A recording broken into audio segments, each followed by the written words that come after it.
دیجیکالا، مکانی ترسناک در اعماق اینترنت که تا پولهای شما رو به باد فنا نده دست بردار نیست.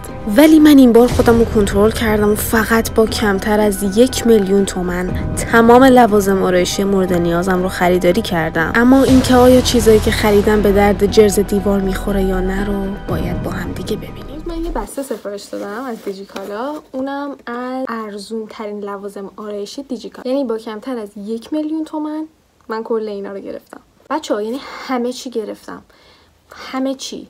وقتی توی دیجیکالا کلمه برس آرایشی رو سرچ میکنی، پرفروش‌ترین و ارزون‌ترین برس آرایشی اینه. یه ست 8 عددی که قیمت واقعا مناسبی داره. بچه‌ها من 2 تا از چیزای ارزون دیجیکالا رو داشتم، واسه همین دیگه سفارش ندادم و همونا رو میخوام بهتون بگم توی مدتی که استفاده میکردم چطور بوده. بچه‌ها من خودم چون قبلا آنلاین شاپ داشتم اینا رو دارم هنوز، براشای مسافرتی که به عنوان ارزون ترین براشای دیجیکالا فروخته میشن. بچه‌ها اینا آشغال هستن، یعنی شما عملا هیچ کاری نمیتونین با اینا انجام بدین. بچه‌ها به نظرم پولتون دور نریزین، چون به عنوان براش مسافرتی هم کار خاصی نمیکنه، یعنی به جز شاید یکی 2 تا 3 تا از براشاش که شاید به درد بخور باشن بقیه‌اش چرت و پرت. اولا که بدنش ضعیفه، ریزش مو ندارن، یعنی توی این مدت ریزش مو اینا نداشت، ولی خب الان مثلا این پرتراکم ترین براشیه که داره، یعنی خودتون ببینید خدای تو دست من خیلی گول اینو میخورن از دیجیکالا سفارشش میدن در صورتی که خیلی کوچولوئه، خیلی کوچولوئه. اینجوری باید باش کار کنین. به نظر من اصلا ارزش خرید ندارن اینا. یه دونه اسپولی داره که به درد بخوره، بقیه‌اش واقعا یعنی یه دونه براش سایه مثلا خوبم نداره که بتونی سایه رو بلند کنی، یعنی براشای سایه‌اش این شکلی هم بچه‌ها. این الان مثلا براش سرکج خط چشمشه ولی اونقدی که باید نازک نیست، میبینی خیلی زمخته و نمیتونه خط چشم ظریفی هم باش بکشین. به نظر من زیاد ارزش خرید نداره. حالا اگه شماها خریدین و راضی بودین ازشون بگین که به چه دلیلی رضایت داشتین. متاسفانه گول کامنت ها رو خوردم. اصلا در شأن یک خانوم نیست از اینا استفاده کنه، نداشته باشه سنگین تره، واسه دختر بچه مهد کودکی خوبه. ضمناً همه براشا شبیه هم واسه سایه و خط چشم کاربرد دارن، فقط خیلی کوچیک بود. من خونده بودم که کوچیکن ولی فکر نمی‌کردم اینقدر دیگه کوچیک باشن. واقعا خندم اومد. واقعا خجالت نکشیدین اینا رو برداشتین فرستادین؟ چی بودن اینا؟ میدونستم کوچیکه ولی نه در این حد. من تمام عکس‌ها رو نگاه کردم اما این براشا حتی از براشای تو عکس‌ها هم خیلی کوچیک‌تره. فلز متصل به قسمت نرم براش‌ها خل شده، شل شده و براش ها اصلا تراکم ندارن. به شدت بی‌کیفیت، خیلی کوچیک، در حد بند انگشت، به درد بازی بچه‌ها هم نمیخوره. حالا بند انگشت که اینم براشای قد انگشت ما، نمیدونم قرار همستر ازش استفاده بکنه. واقعا متاسفم. دیگه من نخواستم که از اینا استفاده کنم چون احساس میکنم که ممکنه لوازم آرایش امتحانشون با اینا خوب پس ندن. واقعا نمیشه با اینا قضاوتشون کنم. به نظرم بهتره با براشای خودم انجامشون بدم. من نمیگم براشای خیلی خفن، خودم براشای خیلی گرون ندارم، بیشتر براشون ریل تکنیک و یه سری براشای معمولی هستم. یه چیز دیگه ای که داشتم و گفتم دیگه سفارشش ندم چون دقیقاً این همین بود و جز ارزون ترین و پرفروش ترین محصولات دیجیکالا بود، این پرایمرهای رنگین کمونی. حالا تو برندهای مختلف هست، یکی جومتامه، یکی چافوله، همشون هم برندهای چینی هستن تا جایی که من دیدم. ایمیجز، بایو آکوا یا سادور همون بایو آکوا، همشون عین همن اصولا. و آره دیگه بریم حالا یه دور دوربین تستش کنم بهتون نشون بدم که اینا چی ان و چه جوری ان و چرا انقدر محبوبن و این داستانا. بیشتر به نظرم جنبه خوشگلی دارن، پمپی ان و چیز خیلی خوبی که داره اینا اینه که وقتی از پمپش استفاده میکنی این پمپش به سمت بالا حرکت میکنه و این یعنی تا قطره آخر این پرایمر رو شما میتونید استفاده کنید. به نظر من این خیلی قشنگه. حالا ببینیم به درد میخوره یا نه. یک نکته که وجود داره اینه که وقتی میاد بیرون همه فکر میکنن رنگی بیرون میاد ولی نه، میبینین اینجوریه، حالت کرمی طور داره. شما میتونین هنوز رنگا رو توش ببینین ولی میکس میشه. وقتی اصلا رو صورتتون بزنین میکس میشه. این بیشتر به عنوان یک کالر کرکتور عمل میکنه و پوستتون رو یک دست میکنه. پوست رو واقعا نرم میکنه. کرم پود خیلی قشنگ روی پوست میخوابه ولی ایول باعث افزایش ماندگاری میکاپ نمیتونم بگم خیلی میشه، معمولی بود. منافذ پر نمیکنه، پوست رو مات نمیکنه به اون صورت، فقط بیشتر حالت آبرسانی داره. بچه‌ها خیلی زیاد زدم. حالت آبرسانی داره و آره. یه سری‌ها تو کامنت پرسیده بودن، من به صورت شورت یه ویدیو شورت گرفته بودم ازش، پرسیده بودن که میشه مثلا به عنوان کرم پودر ازش استفاده کردی، کرم پودر نزنیم چون رنگ داره. نه، جنس شبیه دافتابای فیزیکی هستش، یعنی مثل کرم نیست، تکسچر کرمو نداره، شبیه ضد آفتابای فیزیکی هست که میزنی سفید رد سفیدی میندازه. این بیشتر شبیه اوناست، جنس شبیه ضد آفتابه تا اینکه بخواد بشه کرم و اینا. کاورش هم میبینین کاور اونجوری نداره، فقط پوست من یک دست‌تر کرد، یعنی مثلا هایپر پیگمنتیشن های پوست رو برطرف میکنه. ببینید چی میگم. منی که پوست حساسی دارم ازش راضیم. مرطوب کنندگی خوبی هم داره که نیاز نیست زیرش حتما مرطوب کننده یا آبرسان استفاده بشه. پوست رو یک دست روشن میکنه، پیگمنت خوب و پوشش دهی هم داره. یک مرطوب کننده ساده است و هیچ تأثیری در پوشش دادن عیوب صورت نداره. رنگ پوستمو سفید میکنه و پوستو چرب میکنه، اثر خاصی هم نمیذاره روی آرایش. من برای بار هفتم سفارش میدم، واسه اطرافیانم هم گرفتم، فوق العاده است. هرچی بگم کم گفتم، شک نکنید تو خریدش. بابا دیگه 7 بار. بچه‌ها این از این. حالا بریم واقعا دیگه بسته دیجیکالا رو باز کنیم ببینیم چه خبر. خودم خیلی هیجان دارم. آخه واقعا بچه‌ها چیزایی که گرفتم قیمتشون خیلی خوبه. می‌خوام واقعا میشه. من اصلا از قبل باز کردم. اولین چیزی که توی روتین بهش نیاز داریم چیه؟ کرم پودر. کرم پودر که نه، این بیبی کرم XQM یا شینکیمی همچین چیزی. زمانی که من آنلاین شاپ داشتم این یکی از پرفروش ترین بیبی کرمایی بودش که یعنی واقعا تو پیجم بود و من همیشه اینجوری بودم که چرا، چون من از این استفاده کردم قبلا از این مدل بیبی کرم خودم. ولی خب حالا دیگه برای ویدیو گفتیم که چیز کنیم. بعد این اینجوری پلمپه، ببینید پلمپه صورت. نه بهتون بگم که خیلی با مدل مینیونی میشناسن اینو. این 4 تا طرح داره فکر میکنم، اصلا 4 رنگ متفاوت داره، ولی همشون رنگ کرمشون عین همه، یعنی فقط تک رنگ این کرم. و این یکی از موضوعاتیه که منو عذاب میده به خاطر اینکه از پوست من تیره تره. بچه‌ها خیلی رقیقه. خب رقیقه. البته خب بیبی کرم ها میتونن یعنی رقیق باشن، این دلیل بر بد بودنش نیست، ولی واقعا کاورش کمه بچه‌ها. یعنی اگه جوش دارین، اگه جای لک دارین، این اصلا مناسب شما نیست، چون هیچ چیز رو کاور نمیکنه مگر اینکه بخوای مثلا پوستتو یک دست کنی، فقط یه حالی بهش بدی که خیلی حالت طبیعی نچرال داشته باشه، جوشاتو بخوای یا لکاتو بخوای با کانسیلر کاور کنی بعدا. خب به هر حال دیگه یه سری انتظار کاور دارن دیگه که نیست اینجوری. و اینکه بهتون بگم که خیلی ظاهر ماتی نداره. این بیبی کرم عطریه، بوی خیلی خوبی داره ها، اصلا اشتباه برداشت نکنید، بوی خیلی خوبی داره. ولی خب بعضیا به بو حساس هستن، بعضیا بو رو دوست ندارن کلا و فکر نمی‌کنم برای پوستم چیز خیلی خوبی باشه که بخوایم از محصولات خیلی مهم‌تر استفاده کنیم. ولی قشنگ بو داره، یه بوی عطری داره که بوی خوبی هم هست. حالا دیگه شما خودتون قضاوت کنین که اطلاعاتی که من بهتون میدم مناسب شما هست یا نه. کلا هر محصولی مخالفا و موافقای خودش رو داره. یعنی من الان بگم این چرته، یکی میاد میگه نه این خیلی خوبه، من بگم این خیلی خوبه، یکی میگه نه این خیلی چرت و پرته. من بهتون میگم این فلان خوبی رو داره یا فلان بدی رو داره، شما خودتون متناسب با تقاضای خودتون میتونین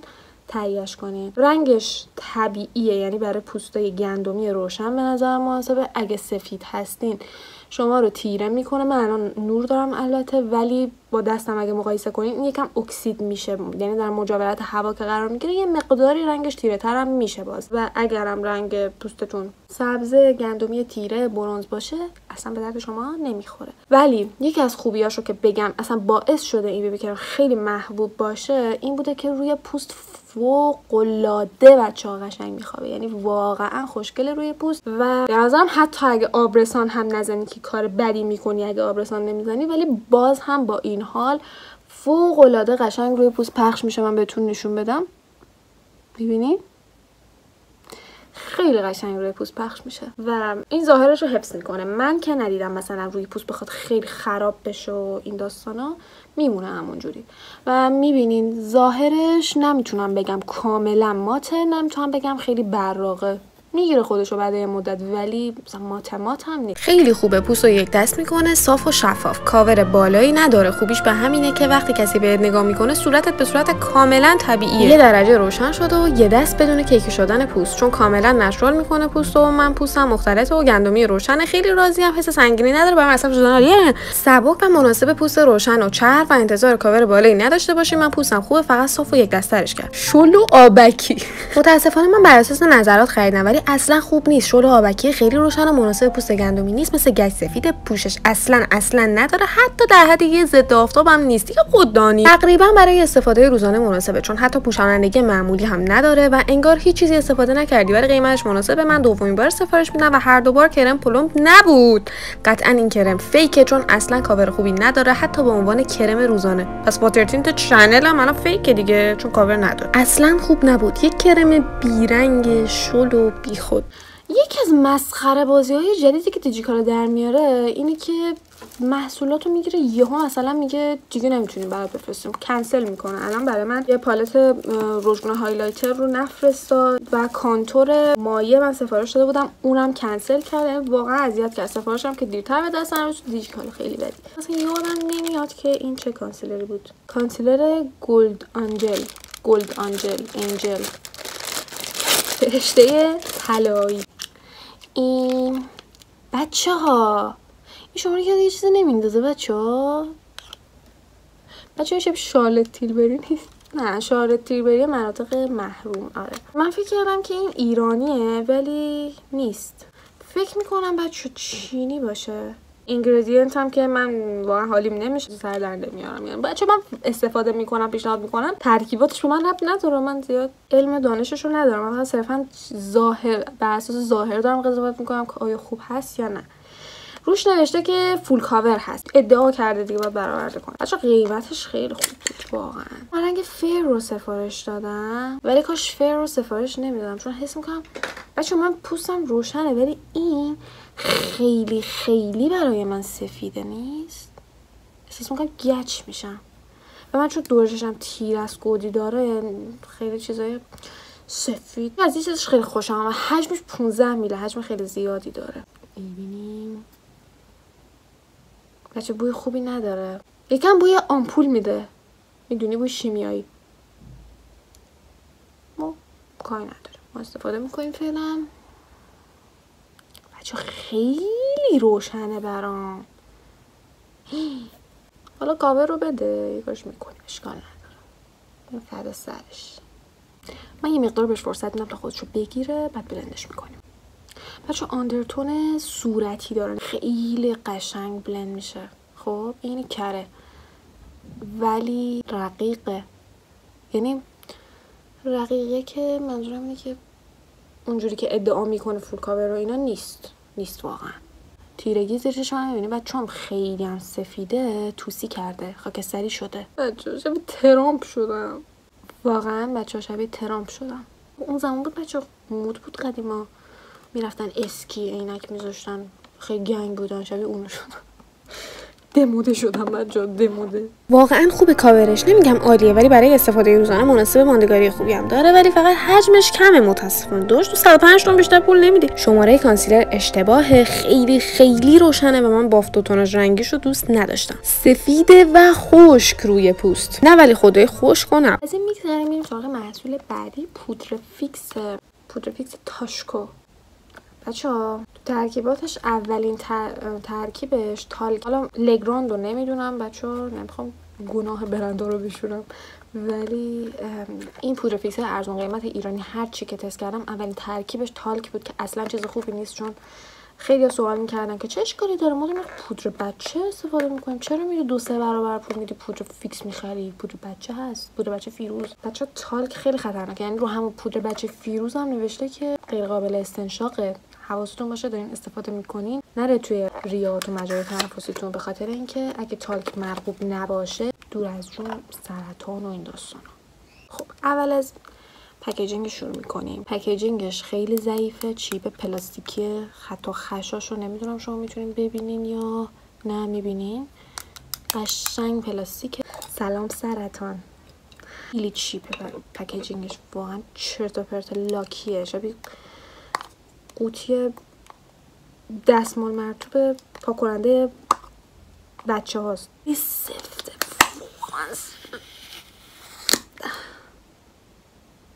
موفق شدیم.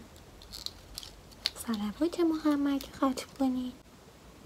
اینو میذارم، نمیخوام خیلی بیکش کنم، میذارم سری میتکونمش. از زیر چشمم اصلا خوشم نمیاد. پودرش سبکه بچه، پودرش خیلی سبک و دونه ریزه. آیا این که واقعا کاری انجام میده یا نه، اینکه موندگاری داره یا نه رو باید ببینیم. حالا من الان نمیدونم، ولی قطعا براتون یه مدت استفاده میکنم و توی یه ویدیوی شورت بهتون میگم که خوب هست یا نه. نظرم یه مقداری شما رو روشن و سفیدتر میکنه، یه مقدار روشن میکنه پوست رو. یعنی درسته بیرنگه ولی حالت رد سفید، رد نمیتونم بگم میندازه، ولی فکر میکنم اگه پوستتون تیره باشه، سبز باشه، سفید شین، روشن شین، شاید از حالت خاکستری طور بشین. من همچین چیزی رو فکر میکنم که باشه. و اینکه زیر چشم من بچه‌ها خیلی اوضاعش خرابه. ماندگاری بالا باعث حساسیت نمیشه، برخلاف قیمتش ارزش خرید بالایی داره، حجم بسیار عالی برای 2 سال جوابه، استفاده ازش راحته و رنگ سفید نمیمونه و کاملا فید و محو میشه. برای 2-3 ساعتی فیکس و مات نگه میداره. فقط اینکه سفید گچی رنگ پوستو خیلی روشن میکنه. ضمن تو ترکیباتش پودر تالک داره. این پودر باعث میشه کرم شما ماسته نشه و برق صورتتون رو بگیره. فقط و فقط همین. در مقابل گریه، بارون، وضو، دستمال کشیدن و غیره مقاومتی نداره. بچه شما با آرش وضو میگیرین؟ مسخره. پودر بچه رو بسته بندی کردن. من یه پالت خیلی خوشگل روزگونه هایلایتر بود سفارش داده بودم، قیمتش خیلی مناسب بود ولی برام نفرستاد، کنسل کرد و من خوشبختانه یه دونه روزگونه دیگه هم گرفته بودم که براتون تستش کنم. همچین بسته بندی میکنم، باز خدا رو شکر که بسته بندی میکنم. مثل اون روزگونه چی بود؟ روزگونه لالاتاپ مثل اون نیست، باز حداقل شکسته اومد. مسخره. خب این روزگونه باربینه. باربین هم یه برند ایرانی خیلی ارزون قیمت و مناسب بود. من چند ماه پیش بچه ها ازش سفارش دادم. فکر میکنم قیمتش 40 تومن 30 تومن، 1 سالم نبود، 30-40 تومن بود. الان که اومدم سفارش بدم تو سبد خریدم که گذاشتم 50 خورده بود. موقعی که رفتم سبد خریدم و یعنی تکمیل کردم در عرض بهتون بگم 1 ساعت 2 ساعت 75 تومن خریدم اینو من در نهایت. یعنی چرا؟ این یه رنگ خیلی ملیح خوشگل داره، صورتی پاستلی طوره ولی بچه ها میبینی خیلی توی بهار و تابستون خوشگله. برای پاییز و زمستون اصلا توصیهش نمیکنم، ولی فکر میکنم که روی پوستایی که سفید و گندمی خیلی روشن اگه نباشین خودشو نشون نمیده. واسه همین من اون پالت روزگونه رو گرفته بودم که اونو معرفی کنم بهش. بچه من قبلا ازش داشتم و اصلا پودری نبود اصلا، ولی الان پودریه. میبینی من یکم گرفتم پودراش ریخت و میبینی تو هوا. آره من کور که نیستیم، به اون کور که نیستیم که میبینیم. و اینکه من همیشه روزگونه کرمی میزنم و روزگونه پودریمو روش میزنم، در اون صورت خوش نشون میده. حتی میبینیم روی پوستم منم خودشو مثلا خیلی نشون نمیده. اگه خیلی آدمی هستین که احتیاج به روزگونه دارین و خیلی دوست دارین، خیلی طبیعی و ملیحه میدونین و برای تازه کارا فوق العاده است. گند نمیزنی، یعنی هیچ جوره با این تو گند نمیزنی. من که پیگمنتش زیاد نیست، رنگش خیلی روشنه ولی خب یه حال و هوایی به صورت میده دیگه، خوشگله. میدونین بچه ها خیلی طبیعی و خوشگله. ولی میگم متاسفانه اگه رنگ پوستتون مقدار تیره تره احتمال داره که رنگش نشون نده رو پوستتون، واسه همین با چشم باز خرید کنید. چقدر من از این روزگونه خوشم اومد. واقعا رنگش نچرال و دخترانه است، با اینکه شاین داره اما آرشتون خیلی ملیح و دخترانه میشه. رنگش هلویی ملیح و دخترانه است. من پوستم سفیده و به صورتم خیلی میاد رنگش، فهمیدین دخترانه است. اگه مثل من یه رنگ صورتی و کالباسی تو تصور و ذهن دارین مناسب نیست. جیغ‌تره و تم گلبهی بیشتری داره اما بدم نیست. خیلی کم رنگه، یعنی رو دست میزنی که هیچ رنگی نداره، رو صورت یکم رنگ میده که مثل پوست عادیه. سایزش خیلی کوچیک بود ولی رنگش خوب بود. به هر حال هرچی پول بدی آش میخوری دیگه. یه دونه دیگه از روزگونه‌های باربین گرفتم، شماره N4. بچه این رنگیه. برسه اون روزگونه‌اش شاین نمیشه گفت شاین، ولی مثلا مات هم نبود، ولی این شاینه. بچه روزگونه مایه دیفکتور نفرستادم ولی ما کانتور داریم، میشه گفت برانزره بیشتر. یه دونه از این براش گنده ها برمی‌دارم، یعنی بچه براشم از این گنده تره برمی‌دارم چون خیلی پیگمنت داره. من اسم میکنم این پوست رو ممکنه یه لک کنه، تیره کنه. ببین اینو بذارین اینجا. بچه رنگش حالا نمیدونم شاید شما سفارش بدین ممکنه اینا قاطی پاتی هن، چون اینا تراکوتا هستن، ممکنه که مثلا اون رنگ برنزش یکم بیشتر باشه، ممکنه هایلایترش توش بیشتر باشه. نمیتونم بگم که از همه‌شون ممکنه یک رنگو بگیرین، نمیدونم واقعا اینو. ولی اینی که حالا دست من رسیده تون سردتری داره، بیشتر شبیه کانتور تا برنزینگ. انگار نمیشه باش برنز گفتم، برنزینگ منظورم برنزر. خیلی طبیعی نشد و خوشگله. اینجوری میشه. بچه‌ها شبیه گچ شدم. این چیه خدایی؟ خوشم نمیاد. محصول بعدی که خودم خیلی ذوقش رو دارم بچه‌ها، پالت سایه میستار. پالت سایه میستار هست. میس استاره، شاید میس استاره. میس استار بچه‌ها ادعا کرده که تا 24 ساعت ماندگاری داره. بچه‌ها خدا شکر شکستن نیومده. ببین چقدر خوشگلوه، خیلی خوشگلوه. بذار باز کنم ببینین نور برمیگرده. خیلی لاکیه بچه‌ها، خیلی لاکیه، نگه نمیداره خودش رو و کثیفم هست مقداری، ولی خوب اشکال نداره. قیمتش خب خیلی مناسب بود دیگه. از اینا چشم پوشی میکنیم بچه‌ها. همش خط و خشه، میبینین اینا همه خشه. نمیدونم. خب بچه‌ها من میخوام براتون سواچ کنم. اول اینو بگم که چیزی که توجه من جلب کرد اینه که شما 3 رنگ سایه میگیرین که بزرگن، خیلی خدای سایز سایه‌اش بزرگ و خوبه بچه‌ها. پیگمنتش خیلی خوبه بچه‌ها، خیلی خوشگلوه. وای بچه‌ها خیلی پیگمنتش خوبه، قشنگه بچه‌ها، خیلی پیگمنت داره. من اصلا چقدر قشنگ کشیده شد، میبینی؟ رنگش خیلی خوشگله. اینی که میبینین بچه‌ها شاینه عزیزان. پیگمنتش خیلی خوبه و میبینین که اصلا هم پچی نیست. من یه دونه از این براشای فلافی گونده برمیدارم.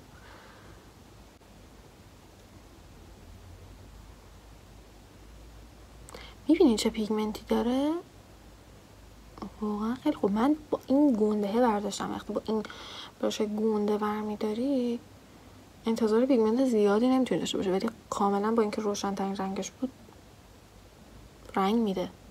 خیلی قشنگ رنگ میده. مثل من تو آینه ببینم که قضاوت کنیم بچه‌ها. رنگش خیلی خوشگله ولی پودریه، خیلی پودریه. احتمال داره اصلا بریزه زیر چشتونو. احتمال نداره، میریزه، 100% میریزه زیر چشمت. اصلا لک نمیشه. بادمجونیه بچه‌ها، خیلی پودریه. یعنی اینو میبینی؟ اینا همه پودره. من یه آروم زدم کلی پودر ازش ساطع شد. میبینی؟ اینا پودره، همش پودره. خیلی پودریه، خیلی پودریه. پودری ترین سایه‌ایه که من تو زندگیم دیدم بچه‌ها. پودری ترین. ماشاءالله به چشم بچه‌ها خیلی پیگمنت داره. حالا بذار بلندش کنیم ببینیم که بعد از بلند کردن هم آیا پیگمنتش رو حفظ میکنه یا دود میشه بره تو آسمون. بچه‌ها این یکم پچی شده، این رنگ تیرش یه مقدار پچی شده و میبینین قشنگ بلند نمیشه، مقدار لک میشه، ردش مونده. نمیدونم همه سایه های میستار اینجوریه یا نه، ولی خب کلا رنگ بنفش ساختنش سخته. شاید به اون دلیل باشه. نمیخوام همه پلتاش رو قضاوت کنم، ولی خب یه مقداری پچی هست. بچه ریزشش رو ببینین، اینجا میبینی؟ آره ریخته. حالا اینا رو باید بعدم بتکنم، ولی پیگمنتش زیاده، خوبه، یعنی خوشگله واقعا. رنگش خیلی خوشگله. دیگه براشمون نزدم اصلا توی سایه و با همون بقایای اون دارم میارم زیر چشمم، بخاطر میبینین چقدر پیگمنت داشت. یعنی انقدر که پودری بود که تا ابد فکر کنم تو براشم مونده و من بعدم استفاده کنم و داشته باشه همچنان این بنفش رو. یه مقدار با اون بنفشه روشنش میکسش میکنم که بچه همینجور رنگ میده. خیلی سخته کار کردم باهاش. مشت خوردم بچه، انگار واقعا بادمجون کاشتم پای چشم و من هرچی بتکنیم بچه موند. بچه نمیدونم چرا اینو مونده پای چشم و نرفته. بچه نمیدونم به خاطر چیه این اتفاق تا حالا برای من نیفتاده بود. خلاصه که چیز جالبی نشده. انگار مریض داره من نشون میده. نمیدونم رنگ بنفش من شاید نمیاد. نمیدونم. آره ما که الان داریم بازی میکنیم باهاش رو برام مهم نیست، جایی نمیخوام بریم، ولی اصلا نمیتونین اول آرایش پوستتون انجام بدین و بعد از این پالت استفاده کنین. خداحافظی باید بکنین با میکاپتون. بریم از شاینش استفاده کنیم. بچه حتی شاینش هم پودریه، خیلی عجیبه.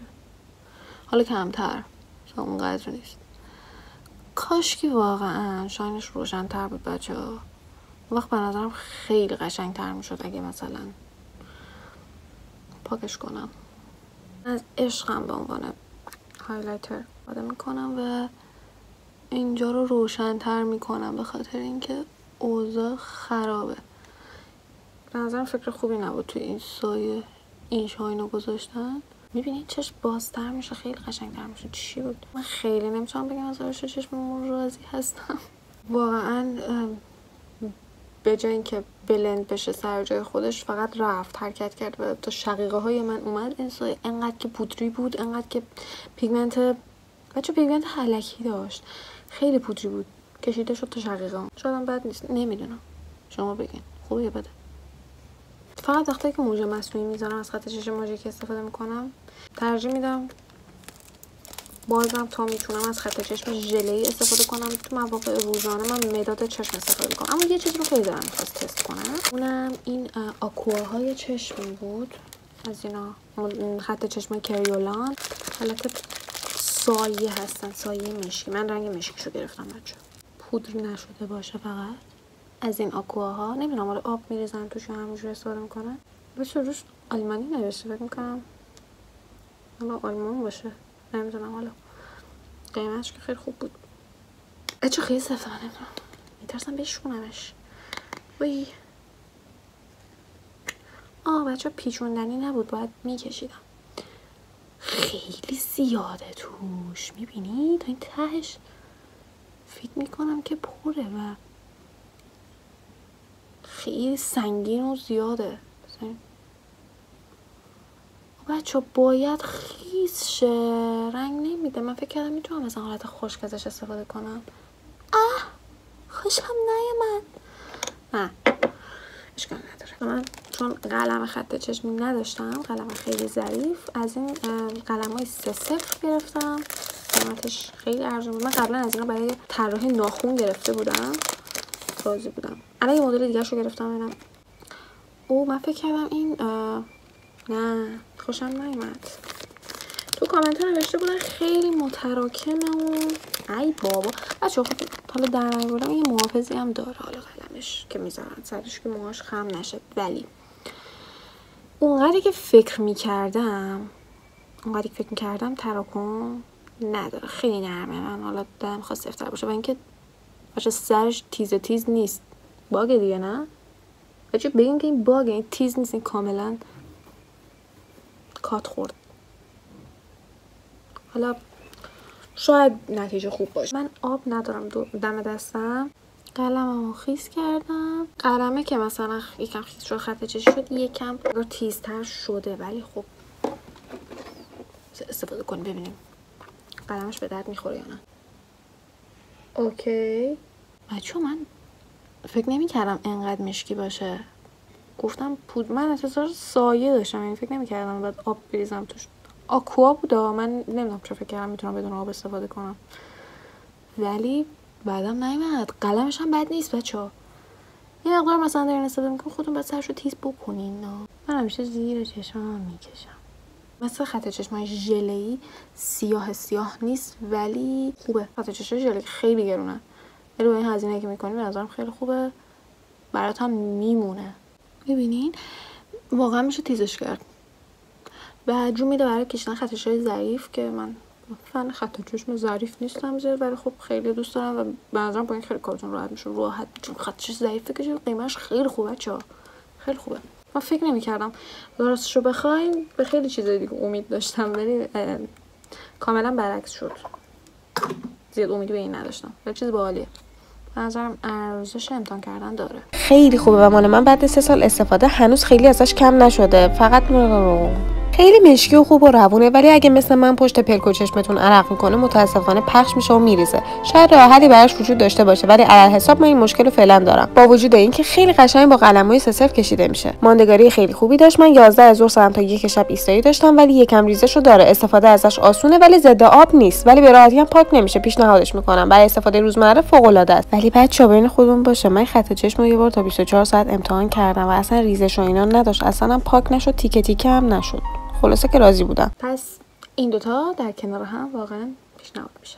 چون من تو اولین ویدیو شورتی که گذاشته بودم این ریمل رو تست کردم براتون و خیلیا بودن که فکرش نمی‌کردم واقعا. البته این جزو پرفروش‌ترین هم پرفروش‌ترین ریمل دیجیکالا هم ارزان‌ترین ریمل دیجیکالا و خیلیا بودن اینجوری بودن که نه ما رو استفاده می‌کنیم، نه خیلی ریمل خوبیه. بچه من نمیگم ریمل بدیه، خیلی خفنه، یعنی واقعا موجه رو فر میکنه و اون فر رو تا ساعت ها، تو بگو 24 ساعت. این کار امتحان نکنین، من امتحان کردم و شما امتحان نکنین. واقعا نگه میداره، فر نگه میداره، موجه ها رو دونه دونه میکنه، حجم میده، خیلی بلند نمیکنه ولی حجم خیلی قشنگ موجه میده. من اینو دوست دارم تو ریمل که حجم بده. تنها چیزی که گفتم راجبش، خیلی گفتن چرا اینو گفتی، این بودش که بچه من واقعا نمیدونم ترکیباتش چیه. هیچ چیزی ننوشته، یعنی نه جعبه داره نه هیچی. باشه من سایه همه جون خورده، میبینی؟ نه جعبه داشته نه هیچی، اصلا تو اینگریدینتش نمیدونی چیه، نمیدونی ترکیباتش واقعا چیه. من از این نظر گفتم، وگرنه خیلی ریمل خفنی بود، من واقعا خوشم اومد. میگم دیگه ترسم از اینه که گفتم کورشم به خاطر این بود که نمیدونم ترکیباتش چیه، اصلا نمیدونی مال چه کشوریه، اینجوری بگم برام. یه چیز دیگه هم که راجبش باید بگم اینه که بچه‌ها یکم پاک کردنش سخته خدایی، چون 24 ساعت هست، به صورت فتیله‌ای پاک میشه. یعنی اگه آب بزنی میاد، ولی اگه بخوای میتله رو پاک کنی واقعا اذیت میشه. ولی یعنی آب خالی هم بهش بزنی، آب ولرم، این بعد مدت فتیله‌ای میشه، میریزه. یه چیزی هم که بخوام بگم، فکر میکنم چون اولین باره یعنی تازه بازش کردم اونجوری که باید نیست، یکم انگار رقیقه. یه چند روز که بگذره ازش استفاده کنین چند بار غلیظ‌تر میشه و حجیم‌تر میکنه موجهاتون. من اصلا توصیه نمیکنم این ریمل رو 2 بار پشت هم بزنید، به خاطر اینکه موجهاتون رو هم میچسبونه بیشتر. ولی اون بار اولی که میزنی میتونی خیلی قشنگ و پرپیمون ریمل بزنی و قشنگ جدا میکنه، حجم میده، فوق العاده است. بچه من هیچی نمیگم، چون خودتون خدا وکیلی قضاوت کنین ببینین که نباید الان چشم بالا کنم، میدونم الان میخوره این بالا مالا، ولی خب بیا اینجوری ببینین. میبینین؟ در کل بچه‌ها این ریمل چیزیه که من میخرم، یعنی تا وقتی که وجود داشته باشه احتمالاً میخرمش تا وقتی که موجه ها بریزه.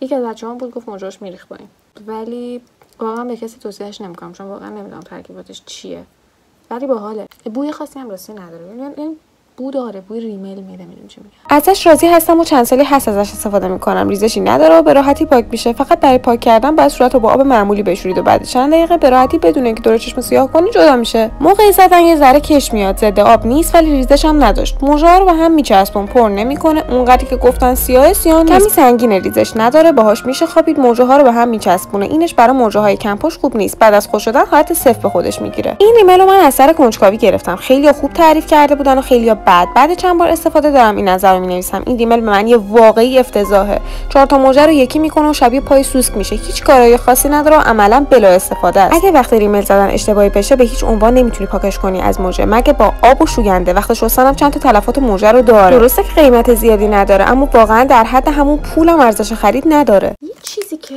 توی دیجیکالا خیلی هم پرفروش بود و هم ارزون قیمت ترین خط لبی که شما میتونید توی دیجیکالا پیدا کنید این خط چشمای بارین هستن بچه، که خیلی رضایت های زیادی داره. اینجا علامتی که داره اینه که بعد از اینکه بازش کردیم درشون، یعنی از الان تا 24 ماه یا 2 سال تاریخ انقضا داره. جز رنگای خیلی پرفروش بود ولی فکر نمی‌کنم به من بیاد. میگم که قرمزی زیاده برای من. نارنجیه یکم نمیدونم. بذار بکشیم ببینیم. رنگشو خیلی دوست ندارم. بچه چون میگفتم مثلا یه رنگ گوشتیه خیلی تعریفشو میکردم من گرفتم ولی واقعا گوشتی نیست. قرمزی تهمایه صورتی بدرنگ داره. میبینین؟ صورتیه بچه نیست. آی چقدر به این نمیاد. به سایهه. دیگه رنگو بچه دیگه. ببین رنگش به رنگ لبم نزدیکه ولی دور لبم واقعا دلم نمیخواد این رنگی باشه. قهوه‌ای تر بود بهتر بود. حالا من یکم قهوه‌ای میکشم روش که بتونیم یعنی با روژی که خریدیم خیلی بد نشه. حالا مثلا با یه لیپ گلاس چیزی اصلا خوب میشد برای من. الان یکم بهتر شد کمی. وقتی دور لب میزنی انگار ماکارونی خوردی، انقدر بدرنگه. چجوری نظرات نوشتن خوش رنگ. کیفیتش هم واقعا بد و بی کیفیت هست. به سرعت پاک میشه کمتر از 1 ساعت. مدادش نمیتونه رنگ بده به پوست و خیلی کم رنگ تر روی پوست. حداقل 5 درجه کمتر از رنگ خود مداد. واقعا عالی بود. حتما تکرار میشه این خرید. رنگش صورتی گلبهی ملایم و شیک که برای پوستای سفید و گندمی روشن خیلی مناسبه. نرمی و روان بودنش هم عالیه. خب ظاهرا اشتباه از من بوده. به رنگش اشاره کردم. من طبق گفته اون دوستمون وقتی گلبهی میزنم انگار پفک خوردم. محصول بعدی بچه‌ها روژ لب جامد ساویز شماره 28. یعنی جوری اینو پیچوندم توی نادان حبابی در نمیاد. چرا ریو براده میشه ساویز فکر میکنم که آره دیگه فکر میکنم که ایرانیه درش فیک نیست و قیمت خوبی داشت. فکر میکنم 60 تومن اینا بود دقیقا. درست یادم نمیاد. فکر میکنم رنگای دیگهش گرونتر بود. این رنگش 60 تومن بود. درشو چسب زدن بکنم که جدا نشه. انقضاشم تا اواخر 1406 خوبه. درشو چسب زدن چسبناک شده. این از پکیجینگش اسمشو اینجا نوشته. نه بدک نیست. 3.5 گرمه. جعبه نداره. یه کمی پلاستیکیه و اینکه بوی مداد شمی میده. یکم بوی مداد شمی میده. اینم رنگشه دیگه. بنفش کردیم همه چیو دیگه. اینقدر توشه. چقدر با بک‌گراند. من نباید بکنم اینجا می نشستم با این آرایش. درسته؟ شما حالتون احتمالا داره به هم بخوره از من و هرچی رنگ بنفشه.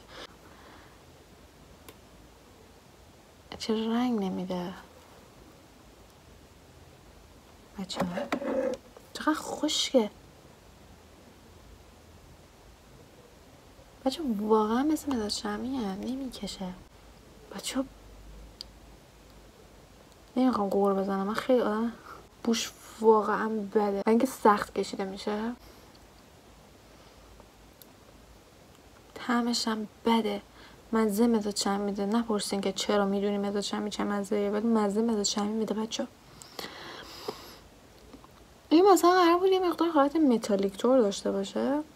کمی داره ولی نه خیلی. خط لبه خیلی زشترش کرده ولی خب رنگش بد نیست واقعا. بنفشش خوشگله. قطعا روژ بنفش رو با سایه بنفش نمیزنن ولی خب بچه رنگ روژش اصلا بد نیست. خط لبه بده ولی بوی گندی میده و طعم گندی داره. نخرین. ساویز نخرین بچه. ساویز نخرین. خیلی هم سخت کشیده میشه واقعا. روژ لب خوبیه. کمی چرب. موندگاری متوسطی داره. رنگش بنفش براق و بسیار زیباست. پوست لب رو خشک نمیکنه. واسه من اصلا چرب نبود. امتیازم زیادیه چون فاسد بود و تاریخ گذشته. بچه احتمالاً واسه منم منقضی بوده. اینا الکی تاریخ چسبوندن. بسیار زیبا و با کیفیت. به یاد قدیم خریدم. چقدر خوب هنوز روژهای ساویز عطر قدیمشو داره. واسه ما که فقط بو مداد شمی میداد. خیلی چرب. میتونید حتی به عنوان نرم کننده لب استفاده کنید. رنگشو زیاد نپسندیدم. اکلیلیه. یه ذره شاین داره ولی تقریبا همین بنفشه. واسه ما انقدر خوش بود که کشیده نمیشه. لبامون رفت. سال تولیدش فروردین 401 بود یعنی 2.5 سال پیش و تاریخ انقضاش تابستون 404. رنگش بنفش کبود هست. من به تاریخ انقضا اعتماد کردم و بازش کردم و بوی بسیار بدی میداد و وقتی زدم به لبم کاملا خشک بود و فاسد شده بود. و آخرین محصول خودم خیلی براش هیجان دارم بچه. این لیپ گلاس از برند یوشاست که برند چینیه. بچه من فکر کردم این اپلیکاتور داره ولی این اینجوری باز شد. از اینایی که فشاریه. بیرنگه چرا؟ بچه سفیده ها، ولی فکر کنم از این دوکرومایه که توی مثلا رفلکس صورتی داره، یه جایی مثلا سفیده یه جایی صورتی. میبینی؟ خدایا خیلی خوشگلوه. بزنی بچه بود توت فرنگی میده. خیلی غلیظه بچه ها. نمیم زیاد زدم یعنی فکر کنم زیاد زدم. میبینی؟ خیلی غلیظه و کثافته. چسبناکه. روژه رو پاک کردم که اینو یه بار رو لبای خودم بزنم چه شکلی میشه.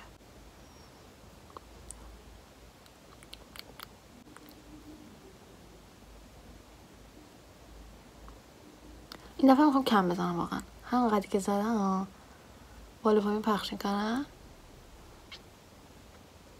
نه بچه خیلی غلیظه.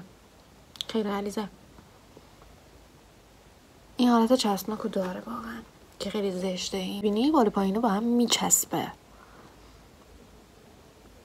نه ولی آیا ظاهرش خوشگله؟ خیلی خوشگله. لبو نرم میکنه. لبو خیلی خوش بود ولی خیلی غلیظه، خیلی سنگینه، میچسبه، خوشگله و لبو نرم میکنه. این معایب و مزایای این چیز. فقط کاشکی اپلیکاتور داشت. من خیلی از این لیپ گلاسایی که اینجورین خوشم نمیاد. کاش مثلا از اینا بود، شبیه کانسیلر. میدونی پکیجینگش خوشگله، با مزه است، حجم خیلی زیادی داره، قیمتش بد نبود، خوب بود. و این ارزون ترین لیپ گلاس دیجیکالا نبود راستش رو بخواین. لیپ گلاس حرارتی بود ولی واقعا میخواستم تستش کنم. جز ارزون ترین ها بود ولی خیلی خوشگله. نمیدونم به این احتمالاً زیاد نمیاد ولی خوشگله. پیشنهاد میکنم حتما بخرید. من قبلا از این برق لب داشتم، منتها شماره 3 داشتم و نظرم این شماره بافت سبک‌تری نسبت به اون یکی داره، ولی رنگای شاینش تفاوت چندانی نداره. دیگه چسبناکتر از این داریم. از این برق لب هنوز استفاده نکردم اما بوی بسیار خوبی داره، مثل بوی میوه‌های اسوایی که با وجود این که اصلا بازش نکردم اما بوش از داخل جعبه بیرون. الان فهمیدین چرا لیسش زدم خوردمش؟ توجیه کرد منو کاملا. بچه‌ها این بود از میکاپ ما با ارزون ترین لوازم آرایش دیجیکالا. خیلی خوشحال میشم که نظرتون رو برام بنویسین. پیشنهادی دارین برام بگین، دوست دارین چیا از دیجیکالا بخرم، پولامو بریزم دور برای شما. حتما این ویدیو رو لایک کنید، لطفا کانال منو سابسکرایب کنین تا یه ویدیو دیگه. خدافظ. میشه شما هم کنی عشقم؟